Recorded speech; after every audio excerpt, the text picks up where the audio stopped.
Tom and Jerry, the movie. Right. Tom and Jerry, the movie. Now, smash the share button, smash the like button, because this is very important that you hear this review, because your little children are watching this film, right? And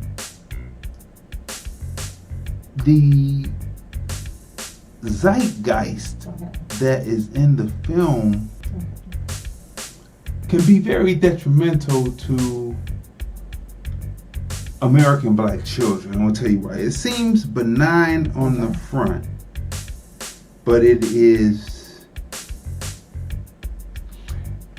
Tom and Jerry movie, Tom and Jerry the movie, is as racist as the original cartoon, the Chuck Jones and the Hanna-Barbera. You know what I mean?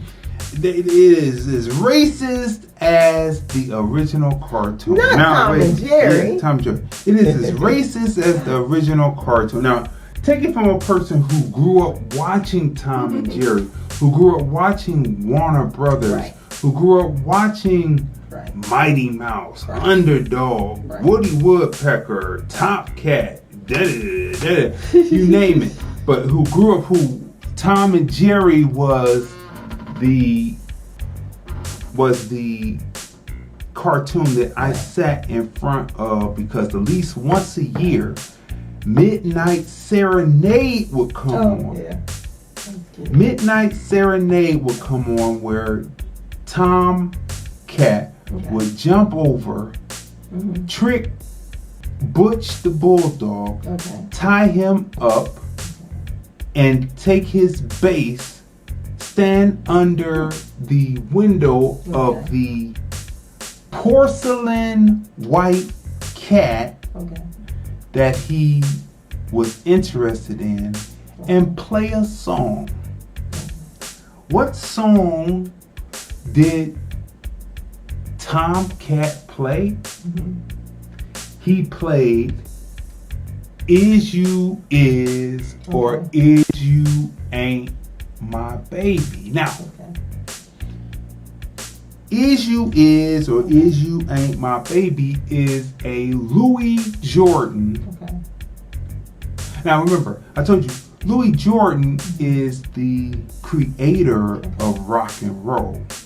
You just move the saxophone out and put in the lead guitar with 3 strings.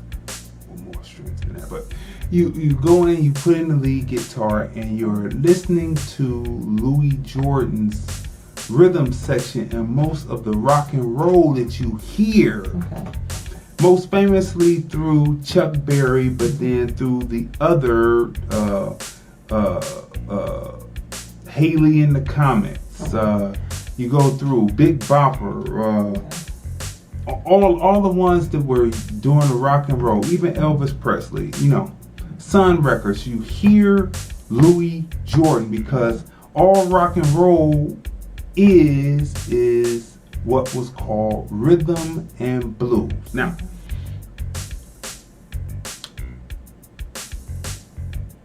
Hanna-Barbera did not go get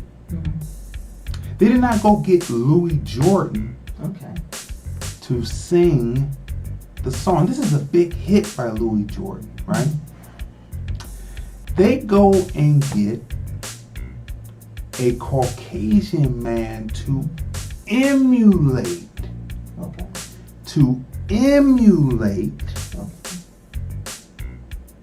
Louis Jordan, right? Now, Louis Jordan, other than the title, Is You Is or Is You Ain't My Baby,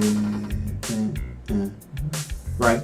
He was pronouncing words in every syllable, right? This guy, imitating what he thought he heard from black people, said things like, it sure has got me down. Is you is or is you ain't my baby. So then the song goes on, because, for copyright purposes, we have to break it up. A woman is a creature that's always been strange.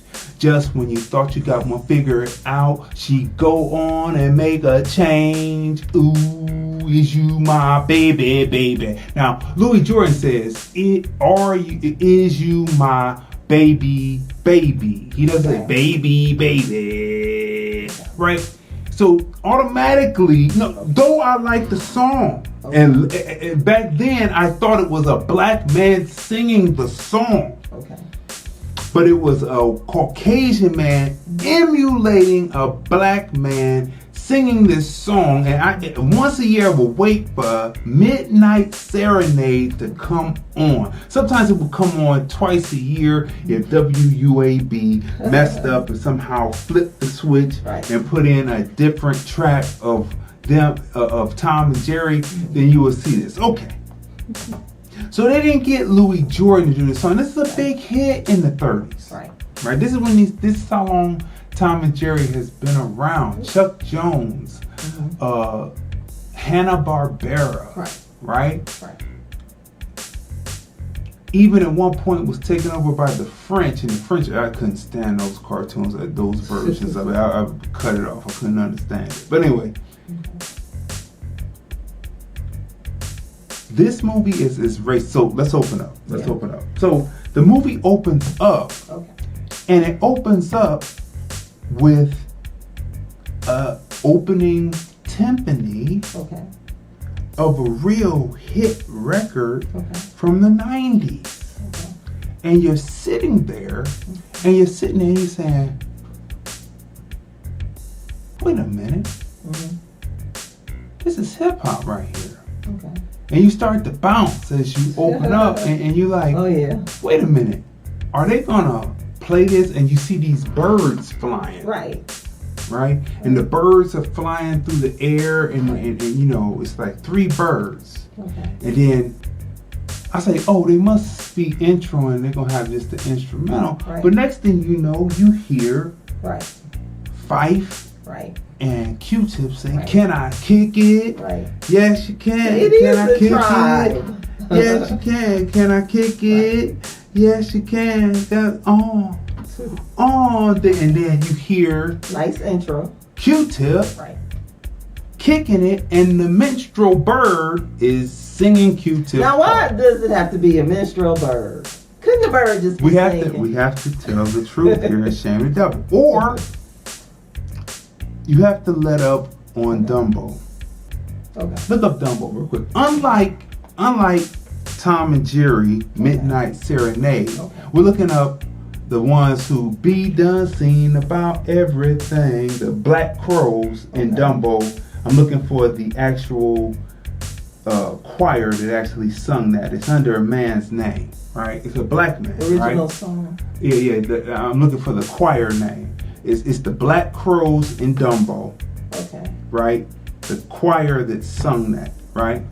Now, so these are minstrel birds flying. Now, nothing has changed in this Tom and Jerry situation. These are minstrel birds flying in the air. Now, I'm just gonna let you know. Automatic. So this is smash the share button, smash the like button, because we're getting ready to take you places. You have to be very careful because racism is insidious, and it can get into the psyche and cause all kinds of damage to your children. So the birds are flying through, and at first it seems interesting. Cliff Edwards, Hall Johnson Choir, and Jim Carmichael. So say it again. Cliff Edwards, Hall Johnson Choir, and Jim Carmichael. That's right. This is an actual, the Black Crows that say, I be done seen about everything when I see a elephant fly. Now the NAACP downed that, right? But that was a black choir troupe that sung that. That was a pastor and his black choir that actually came in. Walt Disney actually brought them in. So unlike Midnight Serenade, where they had a white man emulating Louis Jordan, they actually brought this in. Now, so you've got minstrel birds flying in Dumbo, But you've got minstrel birds flying at the beginning of Tom and Jerry. They have nothing to do with the film except for they bring in the most popular music of the time, 20 to 30 years removed from its most popular time, which is Tribe Called Quest, and they have the one bird singing the words of Q-Tip. And then by the time you get to Fife, you just hear his words. You don't hear no bird saying his words, because I thought that was a letdown. But hey, But so you got minstrel birds flying. You got minstrel birds flying in Dumbo. They want to take the minstrel bird scene from out of Dumbo. I didn't find anything wrong with the minstrel bird scene in Dumbo. Like, I don't see anything wrong with Song of the South with the man who should have got an Oscar for playing live action up against cartoons when he sings zippity doo dah, zippity day, my oh my, what a wonderful day, right? NAACP killed that. I mean, it was destroying actors. And when you know what the NAACP, who actually made up the NAACP, you're like, these people are destroying these people. Everybody's trying to have a living, but you're destroying these people, telling them what they are and what they aren't. So the minstrel birds are flying. Oh, gosh, the minstrel birds are flying, and they're singing, "Can I kick it? Yes, I can." And everybody's like, "Oh yeah, wow!" So then they come down and they introduce you to Tom and Jerry's characters, right? And Tom and Jerry's characters are trying to get into this hotel. Right? Because it's rainy out. It's cold outside. Not physically cold because it's a summer's day, but it's cold outside. There's many different situations that are taking place, and it's cold outside. And at one point, it becomes rainy outside, and they're trying to get into the hotel. So Jerry Mouse gets into the hotel first, and then Tom Cat finally makes it into the hotel, right? Now, juxtapose, they intro in just like Tom and Jerry would do. They would play the most modernist of music during the time of the 30s and 40s. They played the most modernist of music, right? But this is a live action cartoon film. This is not a Tom and Jerry film. Right? Yeah. This is a storyline about a young woman trying to basically make her way and get up off the street herself. Played by Chloe Grace Moretz. Right. Now, what's her name again? Chloe Grace Moretz. Now, the time that you saw her, she was in this movie that flopped. It was a what's his name? The actor.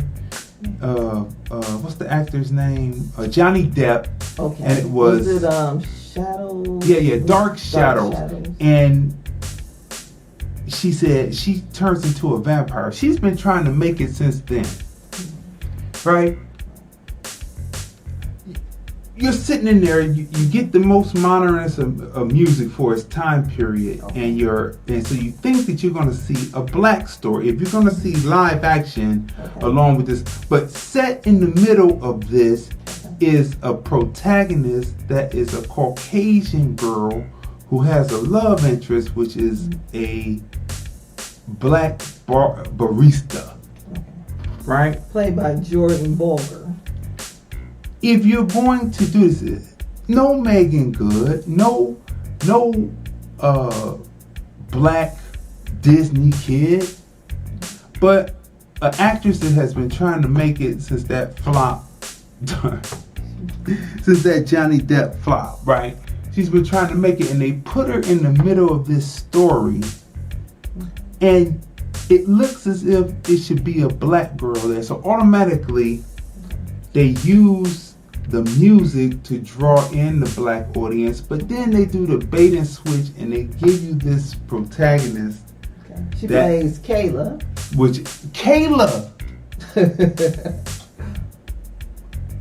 Kayla You want the rest of the cast? In a second.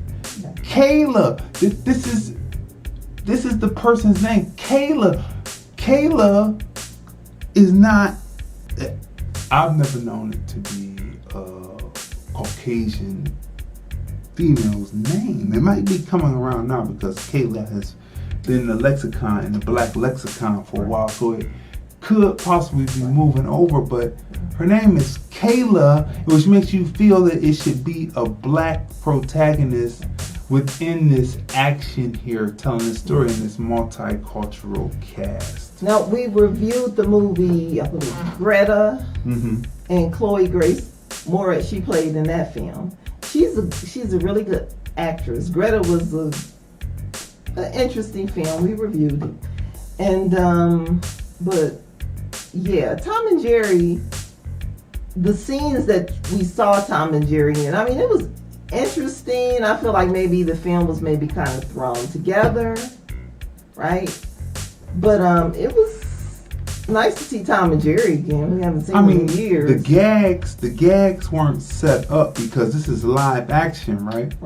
So there's a scene where Tom is lured into hitting something in the closet, and I said, "Oh, that's gonna be Butch." And then then Tracy was like, "How do you know that?" I said, "It's a gag. It's a gag."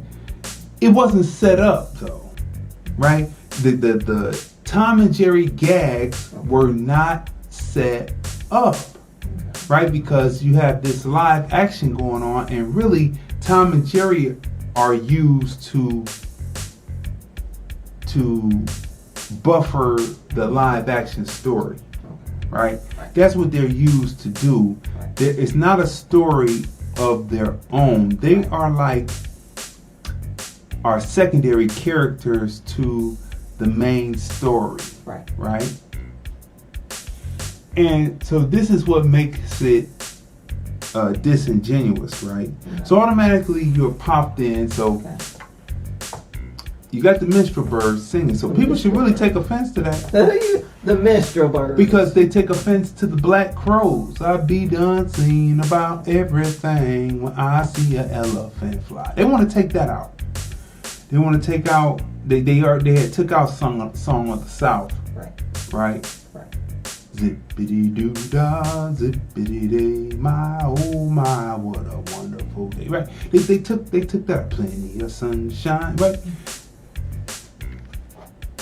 They took that out. And so this is just as racist as, remember Tom and Jerry had the mammy. Okay. You didn't see what the mammy looked like. I thought she was the owner. But she would sit up there and she would have on ragtag clothes sitting up there. The food would be laid out on the table and she's sitting up there with her feet up, and you're sitting, and then all of a sudden something would happen between Tom and Jerry, and then it would go to town, but you would never see the mammy, right?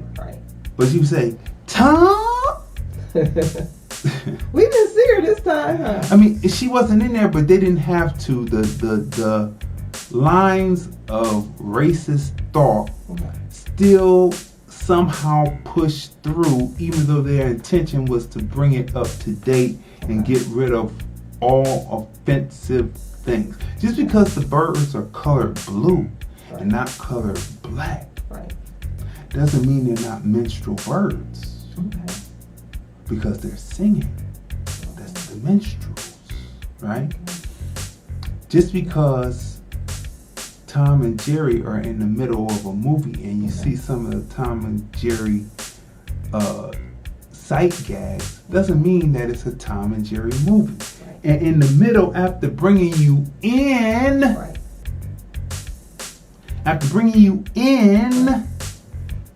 you get a protagonist named Kayla, who is a Caucasian woman who has been trying to make it. What are you gonna say? I would like to have. I thought I was gonna see kids in the movie also, but were there any children in the movie? I don't think so. No. It's all adults. But I think it would have been better if Tom and Jerry, if the story had centered around kids, even kids at the hotel, you know, staying at the hotel with their parents. You know, they could have like threw that in. But it was, I didn't see as much of Tom Jerry like as I wanted, right? And but I mean, it was okay. At the end, I was like, okay, it wasn't bad, right? Could have been worse. But they were just facilitated. They were facilitators for the story, Right. and not the story being the facilitator Right. for them. Right. Right now, Right. the storyline, it's a good plot through line. It's a good plot through line. Right. But you have too many elements. Now remember, I loved Tom and Jerry coming up as a kid, right? As a child, coming up and watching it. Right. But there's certain realities to the situation that you see when you realize what was being done and what was being conveyed. Now, Right. they have the same porcelain cat, same white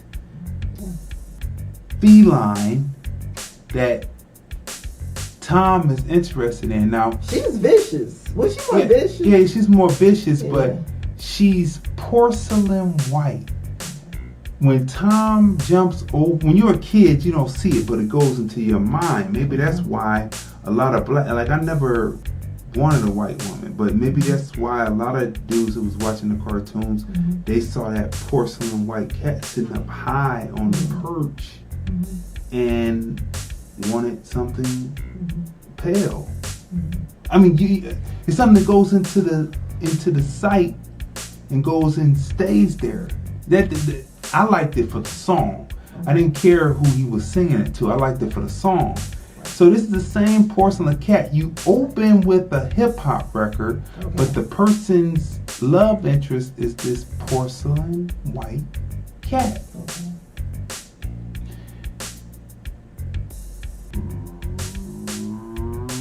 Racist. Okay, so let me mention the cast. Okay, so Go ahead. also starring Michael Pena plays Terrence. Palava Sharda plays Preda. Colin Jost, we know him from Saturday Night Live. He plays Ben. Ken Jeong plays Chef Jackie. And then again, I mentioned Jordan Blogger. He plays Cameron. Reggaeton artist Ozuna is also on the film. And so yeah. Oh, Little Rail is also on the film. Laurel is in the film. Yeah. Mm-hmm. So yeah. So I mean, it's a and Bobby Cannavale. Yeah, he's in the film. You know, it's a multicultural cast. The through line is a good story. It's just not a Tom and Jerry movie. Right. If I wanted to see a movie with live action, you could just find two other characters to put in there and tell this live action story. You don't have to use Tom and Jerry. It's funny because we had about a couple of months ago, about maybe 5 months ago, I was like, you know, Warner Brothers owns everything. Right. They own MGM. Right. They own all of the Tom and Jerry. They own the Warner Brothers. No, excuse me. No.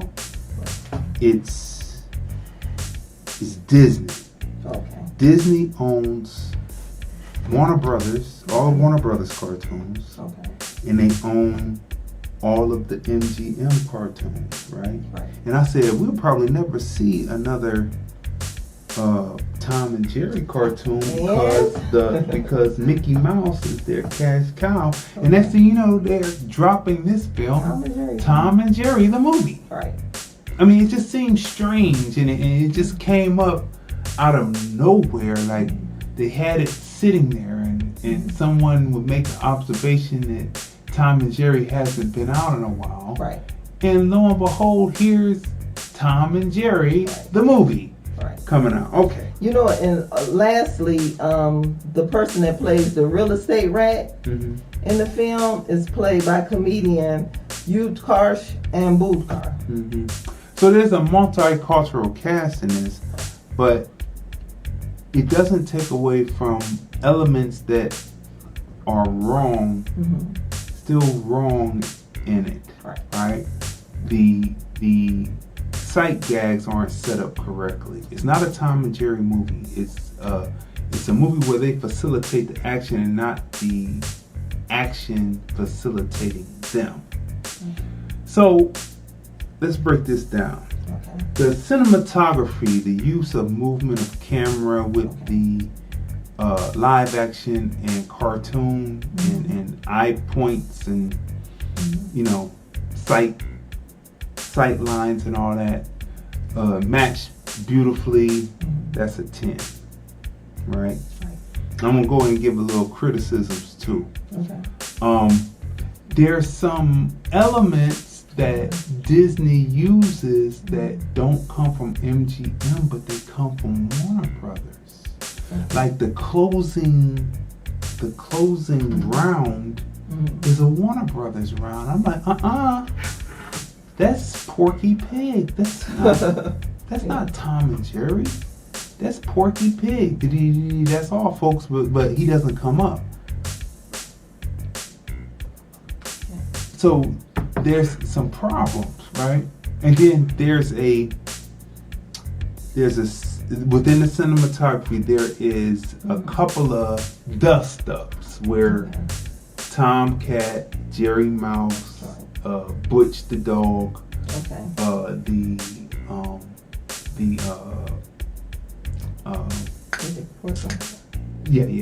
What was it? The cat. The cornerstone. What do they call those? Concierge. Oh, okay. Right. I'm trying to get Concierge, okay. Well, they're all in this dust up. Oh, This dust up. They didn't have dust ups like that in Tom and Jerry. They had dust ups like that in Warner Brothers.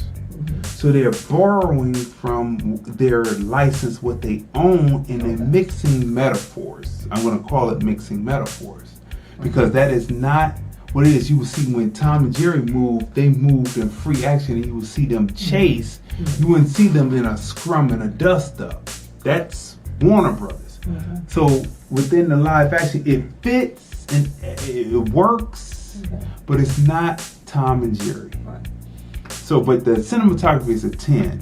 Using elements from Warner Brothers, that's a 4. Okay, that's a 4. Okay. Introduction of Tom and Jerry to introduce who they are and their personalities, I get at a 10. That's a 10. The character arc, it really made it, usually Tom wasn't considered a dumb cat. He just had misfortunes, but the way that they arced him in this picture, they made him seem like he was dumb. And that's and I thought, who got that perception from watching the old Hanna-Barbera, Chuck Jones versions of Tom and Jerry? I don't know. That's a 4. The arcing on Jerry just seemed kind of cruel, didn't he? He was mean. I remember when they drew a new Peanuts, and they had Snoopy was always cool. Yeah. He wasn't cruel. No. But whoever drew that and drew the treatment for it and his mannerisms, actions, he was laughing all the time in this new one, and he was cruel towards. And he was a cool cat. He wasn't. He was a cool beagle. Right. He wasn't a cruel. Yeah, he wasn't cruel to Charlie Brown. Right. Or to the beagle.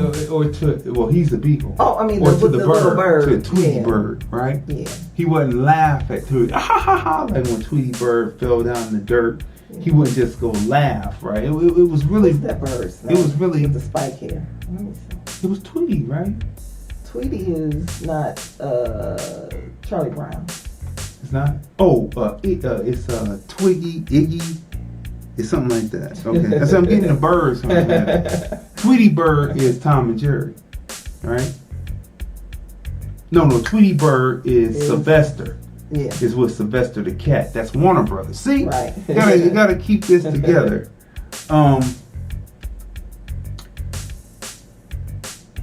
The plot through line. That's a 10. The use of live action in the street scenes. Woodstock.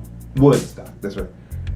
Throughout all the scenes, that's a 10. Right. The use of the opening minstrel birds, though it rocks and you like, what's going on? I thought the birds were just going to rock to the song. They start mouthing Q-Tip's verse. I'm like, okay. I thought that was cute. I thought it was cute. You think it's cute at first, but then when you really look at it and you break it down, you say, no, this isn't cute. I think I was just so happy to hear the song. Right. Right. And that's what they're banking on, is you would lose Right. your cognitive skills to be able to break down critically, right? That's a 4, right? The lack of setup of the sight gags between Tom and Jerry, that is a 2, right? Okay. So what would you rate Tom and Jerry? What is your number? No, what would you rate Tom and Jerry? I would give it a 7. A 7. That's not bad. That's That's not bad. That's not a bad number. A 7. We got a phone call at 708. Okay, Brandon. Let's open it up before I give my rating. 708, you're on the line. Who are we speaking with? 708. Okay, they might want to just listen. Okay. They probably want to just listen. So we'll put them back on. 7 is not a bad number. No. The only reason why I didn't give it a 10 is because, like, I don't like how mean Tom and Jerry, because Jerry normally, he's mischievous, but he was, like, really mean in this film, right? Yeah. And in the intro, I'm not going to give that away, Mm-hmm. but what Jerry does to Tom's equipment. Yes. It's just... Tom is minding his own business. I'm like, this is kind of mean. See, Jerry usually didn't act Right. unless he was annoyed. Exactly. Right? Unless let's say Tom is doing something that's making noise and Jerry's trying to sleep. Jerry would come out and do something, and then Tom will flick him off. Right. And then Jerry will get started. Jerry comes in and takes, you have to watch it. But it's really not the Tom and Jerry formula, right? Right. And there was an event. And the outcome of the event, what happened, like the whole setup, like I don't know. It was okay. It was entertaining. It was during the COVID. It was something to watch. Right? When you look at it, when you know the back history behind the minstrel, and you have the back, for the same things that they're doing in this film, other films are being tagged and wanting to be taken out of being within this syntax of this society. They want to take it out of the zeitgeist of this society altogether for the same things that this film is doing. Right. And when you look at it, you're like, whoa. So for me, Tom and Jerry is something to watch. You got to be able to explain it to your kids, right? You have to be able to explain it to your kids. Do you think kids will watch it? Because this is mostly like adult. That's why, when I said earlier, I would have liked to see children kind of involved in this film centered around, Tom and Jerry. I don't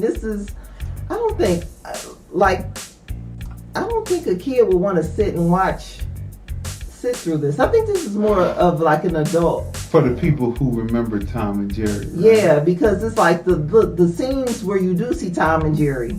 A child will watch it for a little while, but then once they get to the adult storyline, right, which it is predominantly about, I think a kid would find something else to do and just pop back up and just look to see see Tom and Jerry, the little cartoon version, and I don't think a child would really want to just sit through this.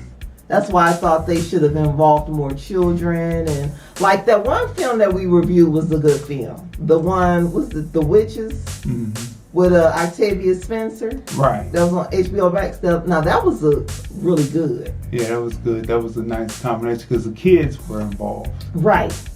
And then you had it was an all-star cast, right? But it was a remake of Angelica Houston's Witches, version, right? Which was more of an adult. Right. So this one, Octavia Spencer's version, she was executive producer, right? Along with Chris Rock. Along with Chris Rock. I mean, was more entertaining, and it was a combination of adult and children, and I thought that Tom and Jerry would be the same way. Yeah, I agree with that. So my rating on Tom and Jerry, for the obvious reason, because I got to go deeper, deeper than I've ever gone. I have to give it a 4. What? 4? Yeah, I have to give it a 4. I have to give it a 4 for what it stands. It stands for something. Right. It stands for. True. When you grow up watching it. For something. Yeah. Right. And like I said, I liked Tom and Jerry. I loved Tom and Jerry when I came up as a child watching it. Right. Mm-hmm. But I have to tell the truth about what it potentially did to the people who viewed it. It seemed innocuous. It seemed harmless, but it was very detrimental to the zeitgeist going into the membrane. The porcelain cat. When I saw the porcelain cat, I was almost done with the movie then. And not to mention that she had a bad attitude. Yeah, she was mean. But anyway, so that's a 4. Okay.